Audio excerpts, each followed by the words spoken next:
Assalamualaikum warahmatullahi wabarakatuh. Kabar anak-anak, mari kita mulai belajar prakarya kelas 8 dengan baca basmalah. Hari ini pertemuan kita adalah sampai pada bab keempat. Jadi siapkan bukunya, seperti biasa kita belajar dengan buku paket yang sudah dibagikan dari sekolah. Bab 4 itu pada halaman 111. Pada halaman 111. Nah, belajar hari ini halaman 111, 112, 113, yaitu pengolahan bahan pangan, serela, kacang-kacangan dan umbi-umbian untuk bahan pangan dan untuk minuman. Seperti yang kita lihat dalam lingkaran gambar kita, ada bermacam-macam hasil pengolahan bahan pangan ini. Kita lihat ada lebih dari 6 macam.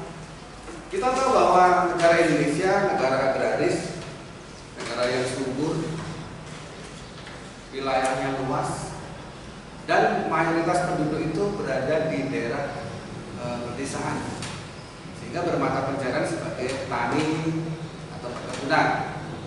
Dan ini sangat bagus karena bisa mencukupi kebutuhan pangan bagi seluruh wilayah Indonesia ini. Kita tahu bahwa penduduk Indonesia 267 juta, ini sangat membutuhkan jumlah bahan pangan yang terbanyak. Kita tahu bahwa pernah Pak katakan satu orang itu satu hari seperti 9 kilo. Ya. Jadi kalau satu bulan itu membutuhkan 10 kilo satu orang. Nah, itulah berapa bahan pangan yang dibutuhkan di Indonesia ini.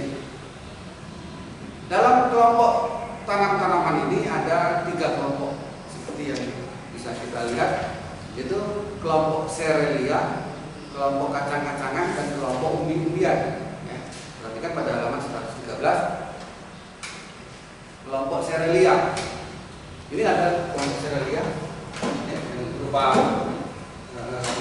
tanaman pangan. Ini sangat berguna bagi kebutuhan karbohidrat. Ya.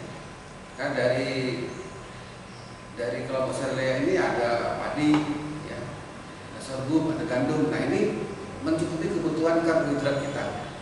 Bagaimana kalau kita tidak mencukupi kebutuhan karbohidrat ini? Dan tiap daerah, tiap pulau memiliki potensi tanaman yang tidak sama. Ada daerah yang daerahnya penghasil beras, maka makanan pokoknya adalah nasi. Di daerah lain ada yang jagung.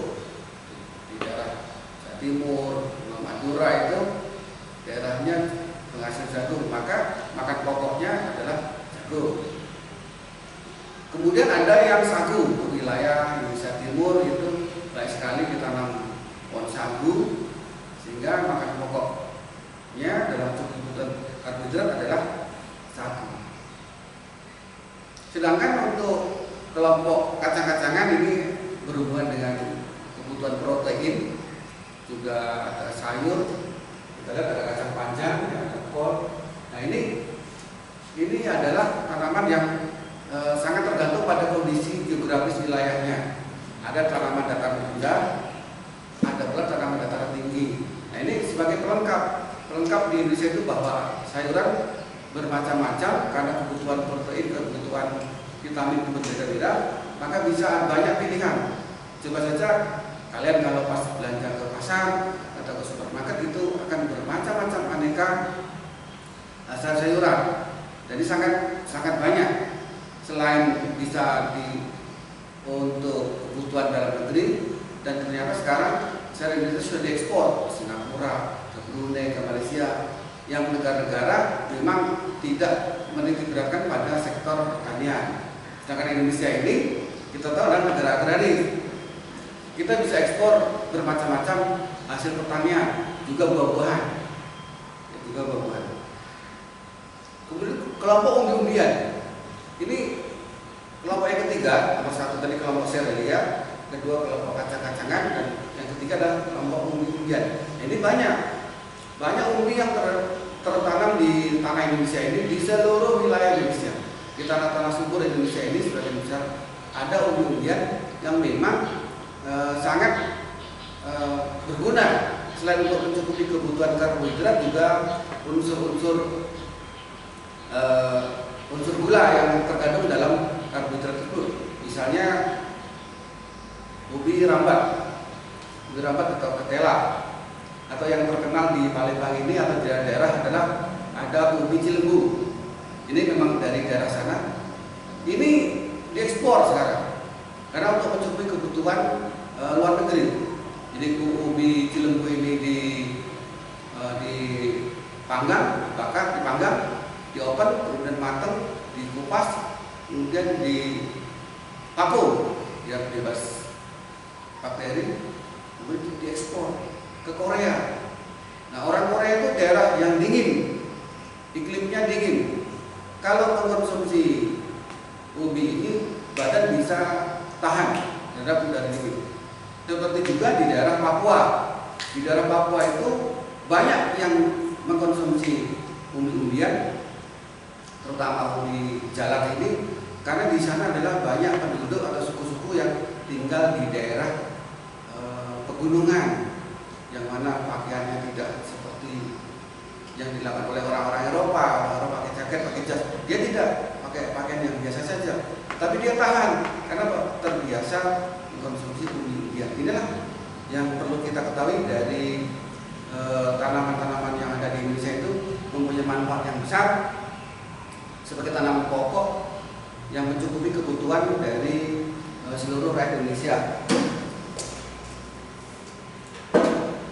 Wilayah sumber daya alam yang beraneka macam di Indonesia ini membuktikan bahwa penduduk Indonesia itu sangat rajin, sangat giat dalam mengelola sumber daya alamnya. Berbagai macam jenis tanaman ini dianugerahkan oleh Allah SWT, dan kita harus mensyukuri tanaman ini dengan cara kita rawat, kita lestarikan.